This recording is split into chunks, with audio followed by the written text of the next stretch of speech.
망사 주머니 그대로 사용해도 좋은데 만족하지 않으신 분들은 이 누름판을 사용해서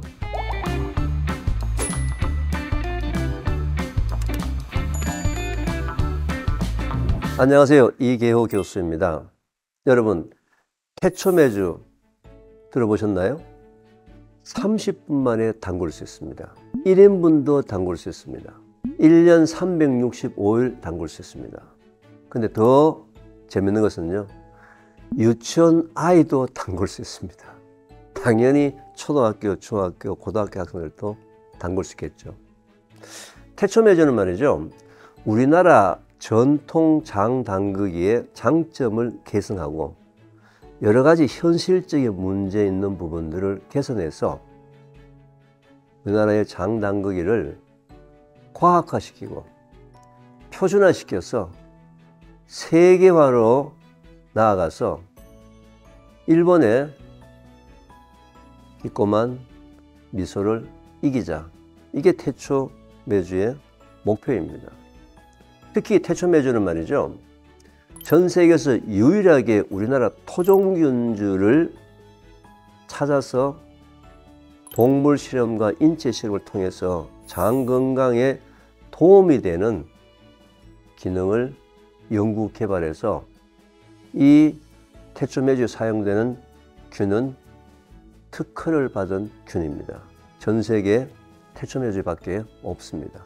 이 균은 우리 장내에 들어와서 장내 유익균의 숫자를 늘려서 장 건강을 급격하게 개선하게 만들고요. 장 건강이 개선되게 되면 당연히 면역력이 향상 증가하게 됩니다. 태초매주의 특징은 말이죠, 이 균은 여러분 된장 간장을 해서 먹게 되면은 황금변을 보기 시작합니다. 황금변이 뭐예요? 황금변이라는 것은 대장 속에 있는 유익균 중에서 비피더스 균 숫자가 증가하는 것이 바로 황금변의 특징이에요. 그리고 재래식 된장, 간장, 매주 담그는데 가장 큰 문제점인 아플라톡신이라는 곰팡이 독소를 전혀 생성되지 않도록 발효 과정을 표준화시킨 것입니다. 그래서 태초매주 담그기 영상이 지금 현재 유튜브에 올라가 있는데요. 그때는 우리가 콩을 이 망사 주머니에 집어넣었습니다. 망사 주머니에. 물론 현재 이 망사 주머니를 사용하고 있는 분들은 전혀 문제가 없기 때문에 사용해도 좋습니다. 그대로 사용해도 좋은데 망사 주머니 부분에 대해서 뭔가 좀 찝찝한 그런 생각을 갖고 있는 분들을 위해서 새로운 판, 새로운 통, 누름판이 있는 통으로 바꿨습니다. 그래서 오늘은 여러분들에게 이 누름판이 있는 매주통을 가지고 어떻게 태초매주를 담그는지에 대해서 한번 설명을 드리도록 하겠습니다.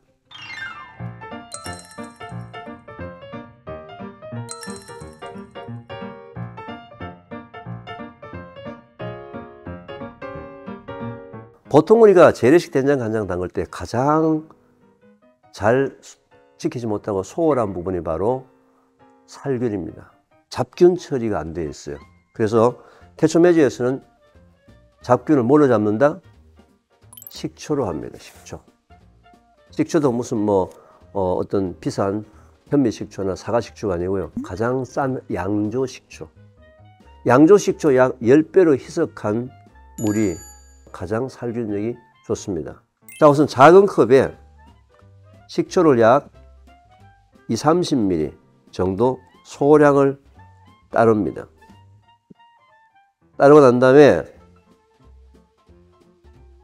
누름판을 사선으로 이렇게 집어넣습니다. 집어넣고 그냥 부으세요.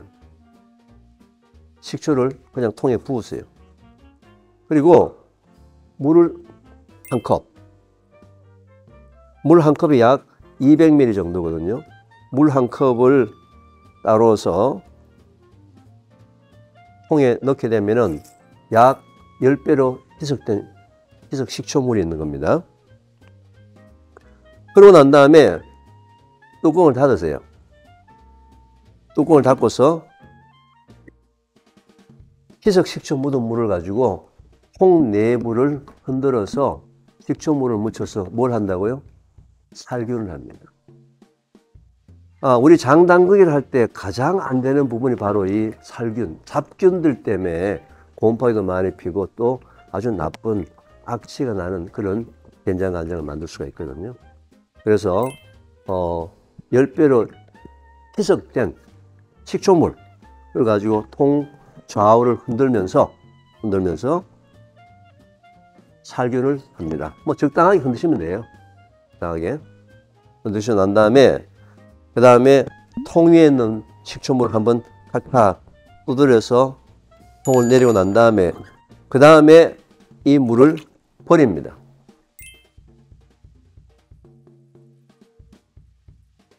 버려요. 근데 여기 희석 식초 묻은 물이 좀 묻어 있겠죠. 이 물을 헹궈서 냅니다. 뭘로요? 한 컵에, 종이 컵에 물을 다시 따로 가지고 여기가 200ml 정도가 되니까요.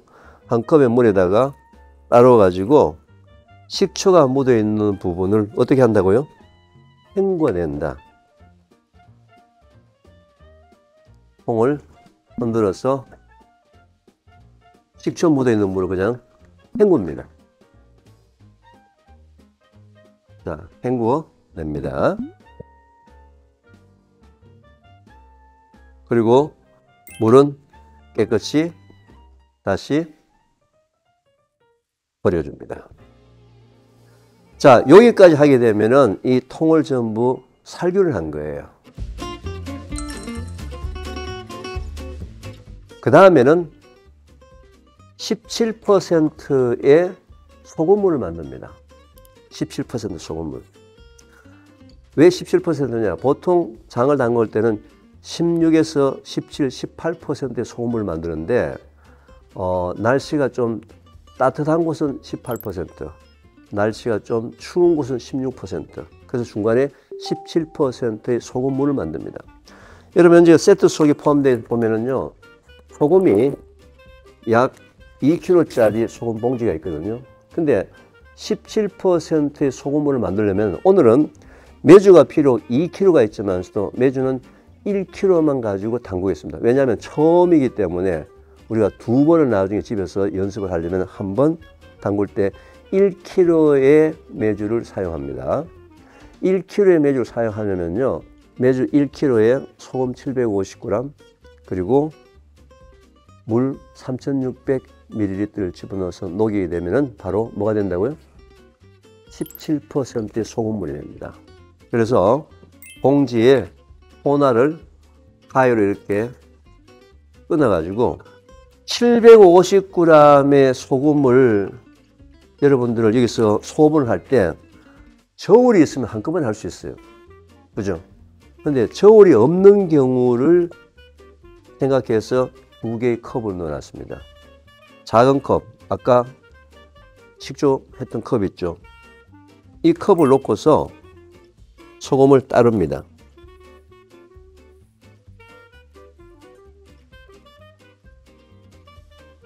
소금을 따를 때 그냥 이렇게 따르면 밑에가 막 지저분해질 수 있으니까요, 이 누름판을 놓게 되면은 밑에 바닥이 지저분하지 않겠죠, 그죠? 소금을 컵에 이렇게 따르는데요, 따르고 난 다음에 어느 정도 소금이 된 다음에 몇 번 치세요. 한 서너 번 치고 난 다음에 소금이 밑으로 내려갔겠죠. 다시 부어서 약간 고봉이 되게 하면은 요 한 컵이 250g입니다. 요 한 컵이 250g이기 때문에 한 컵, 3컵을 넣으면 되겠죠, 소금. 그러면 750g이 됩니다. 다시 한번 말씀드립니다. 집에 저울 있는 경우에 750g 그냥 계량을 하시면 돼요. 저울이 없는 경우에는 이 종이컵에 3컵 대신 소금을 탁탁 쳐서 내리고 난 다음에 약간 고봉이 되게 하면은 250 2컵입니다. 그 다음에 3컵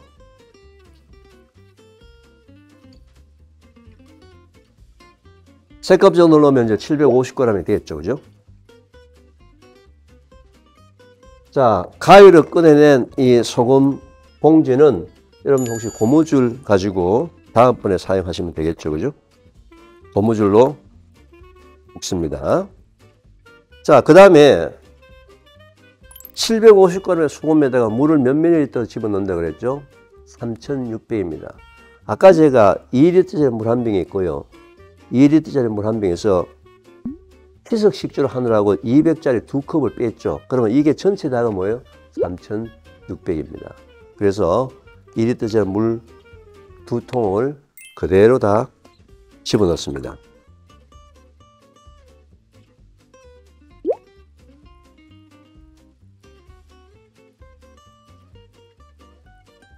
그러고 난 다음에 국자라든지 주걱 같은 걸로 저어서 소금을 녹입니다.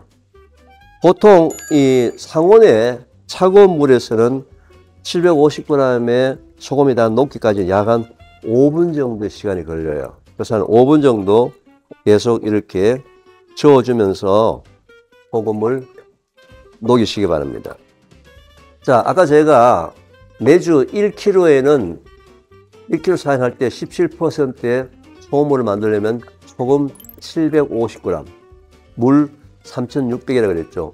만약에 매주를 2kg 사용한다면 소금량 곱하기 2, 1.5kg, 1500, 물의 양은 7200. 그냥 계속 곱하기를 하시면 되는 겁니다. 태초매주는 덩어리 매주가 아니고 알매주입니다. 알매주를 가지고 이미 특허받은 우리나라의 토종균주를 사용해서 이미 발효를 시켜놓은 거예요. 발효시켜 놨기 때문에 태초매주, 붉은색의 태초매주 가를, 호나를 가위로 잘라서, 호나를 가위로 잘라서, 이것도 마찬가지 여러분들 집에 저울이 있으면 500g을 그냥 측정하시면 돼요. 근데 저울이 없는 경우를 대비해서 중간 크기의 컵을 여러분들 세트 키트 속에 넣어놨습니다. 중간되는 컵도 마찬가지 누름판 위에다가 놓고서 콩을 계량을 합니다.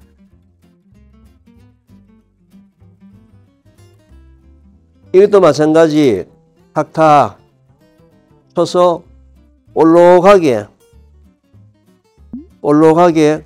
올라오면은 한 컵이 250g입니다. 따라서 한 컵 집어넣었죠. 그 다음에 태초매주 가 500g 하면 한 컵 더 넣어야 되겠죠. 그죠?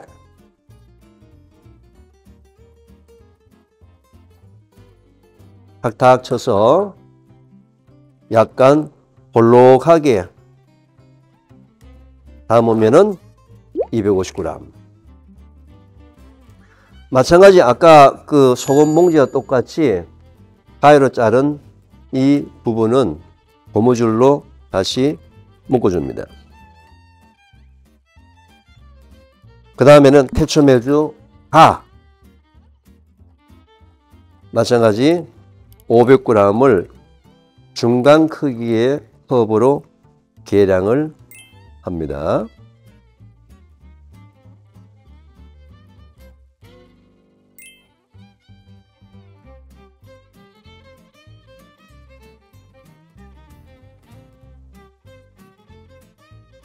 탁탁 쳐서 약간 볼록하게 고봉으로 담으면은 250g입니다.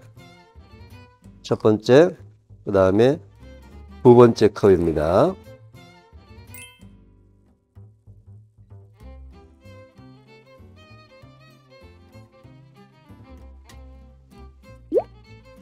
뭐 흘린 것들은 그냥 주워서 다시 통으로 집어 넣으면 되겠습니다. 자, 이제 장 담그기가 다 끝났어요. 어떻게 해요? 태초매주 가 500g, 태초매주 다 500g을 소금물 속에 담궜는데, 자, 가장 중요한 두 번째 장 담그기 부분이, 여러분이 콩이 말이죠. 지금 건져낸 콩이기 때문에 소금물 위에다 떠 있어요. 근데 이게 공기하고 접촉을 하게 되면 곰팡이가 핍니다. 그래서 재래식으로 만들 때는 덩어리 메주는 전부 다 대나무를 사용해서 소금물 밑으로 가라앉히든지 아니면 돌멩이를 가지고 사용했는데 우리는 뭘 사용한다고요? 누름판. 누름판을 가지고 콩을 전부 소금물 밑으로 가라앉히는 데 누름판을 사용합니다. 이 누름판도 모서리 부분에 턱이 있기 때문에 여기에 에어 포켓이 생길 수가 있어요. 근데 일반적으로 여러분들이 태초 매주에서 보내드리는 이 누름판은요, 공기 주머니가 없이 되어 있는 부분이 특징입니다. 보통 다른 것들은 집에서 사용하는 것들은 좀 공기 주머니가 있을 수도 있어요. 그 공기 주머니가 콩하고 노출되게 되면 또 곰팡이 필 수 있기 때문에 꼭 공기 주머니가 없는 에어 포켓이 생기지 않는 누름판을 사용하셔야 됩니다. 자, 누름판 위에는 구멍이 2개가 있어요. 이 구멍을 그냥 누르게 되면은 콩이 일로 올라오거든요. 그래서 양쪽 검지 손가락을 가지고 구멍을 2개 정도 막습니다. 막아가지고 이 누름판을 집어넣을 때 똑바로 이렇게 넣는 것보다는요, 한쪽으로 기울여서 넣고 난 다음에 그 다음에 다시 기울여 가지고 양쪽을 지그재그로 갔다 갔다 하면서 이 위에 있는 공기 주머니를 빼내 가면서 이 누름판이 완전히 소금물에 100% 탕빌 때까지 위에서 눌러줍니다. 자, 일단 검지손가락으로 반을 누르고 난 다음에요, 왼쪽부터 담그고 오른쪽을 천천히 담궈서 물을 쭉 올립니다. 쭉 올리게 되면 이 안에서 공기 버블이 빠져나와요. 공기 버블이 빠져나오면서 소금물 밑으로 100% 다 잠기도록 누름판을 천천히 눌러줍니다. 빨리 누를 필요 없습니다. 그냥 천천히 눌러주세요. 천천히 누르면서 약간 지그재그로 왔다 갔다 하면서 안에 공기가 빠지도록 하면 됩니다. 그러고 난 다음에 혹시 하다 보면은 뭐 콩이 구멍을 통해서 위로 올라올 수가 있죠. 그러면 손으로 집어가지고 구멍을 다시 집어 넣으세요. 넣고 아까 그 구멍에는 마개가 있었죠. 마개를 꼭 닫으면 안 됩니다. 마개를 구멍 위에 살짝 얹어가지고 콩이 올라오지 않도록만 눌러주면 되지, 소금물이 아래 위로 통해야 되기 때문에 그냥 살짝 얹어 놓습니다. 그냥 콩이 올라오지 않을 정도는 이 누름판을 눌러 놓으시면 된다는 거예요. 지금 이제 이렇게 담그게 되면은 콩 메주 담그기가 다 끝난 거예요. 그러면 이걸 어디다 두느냐? 어디다 두느냐? 두는 장소는 겨울인 경우에는 난방이 되는 실내에 그냥 두시면 돼요. 그냥 실내에 난방이 되는 장소에다 그냥 두시면 된다는 얘기입니다. 그러면 언제 이것을 걸르느냐? 걸르는 시기는 약 2개월에서 약 4개월 사이 걸리는데요. 좀 빨리 따뜻한 곳에 있었을 때는 숙성이 빨리 일어나요. 근데 숙성은 뭘 보고 한다? 숙성은 색깔, 이 소금물의 색깔의 갈색 정도가 짙을 때, 그리고 콩이 지금 종류가 2가지가 되어 있습니까? 메주 종류가 2가지 들어가 있는데, 여러분들 엄지와 검지를 가지고 눌렀을 때 콩이 쉽게 으깨질 때가 되면은 바로 장 가르기 할 시기가 된 거예요. 2개월에서 4개월인데, 자, 내가 좀 일찍 장을 갈랐어요. 그러면은 일찍 갈으면 된장이 맛있습니다. 아, 내가 좀 시기를 놓쳐가지고 좀 늦게 갈랐어요. 뭐요? 간장이 맛있습니다. 그래서 가르는 시기는 바로 이 간장의 색깔과 콩이 으깨지는 정도를 가지고 조정하시되, 여러분들은 간장과 된장이 골고루 맛있는 시기를 각자 한번 찾아보시기 바랍니다. 이렇게 담그고 난 다음에 약 한 달 뒤에 다시 이 누름판을 제거하십시오. 누름판을 바깥으로 빼내세요. 빼낼 때는 그냥 한쪽으로 지그시 누르게 되면은 누름판이 빠져나와요. 누름판이 빠져나오면은 한 달 정도 뒤가 될 때 누름판이 빠져나오게 되면은 누름판 안쪽과 바깥쪽에 흐르는 물에 한번 그냥 쭉 씻어주세요. 씻고서는 다시 양쪽에 손가락을 눌러서 다시 누름판을 밑으로 내려서 공기가 들어가지 않도록 합니다. 그런데 이걸 보관할 때 안에 내벽에 뭔가 지저분하고 뭔가 끼인 게 있으면 여기에 뭔가 미분이 붙어 가지고 있는 지저분한 부분이기 때문에 통 안에 내부는 항상 희석 식초가 묻어있는 천으로 깨끗이 닦아주시면 돼요. 그리고 장이 발효가 되면서 누름판 위에 흰색 장꽃이 핍니다.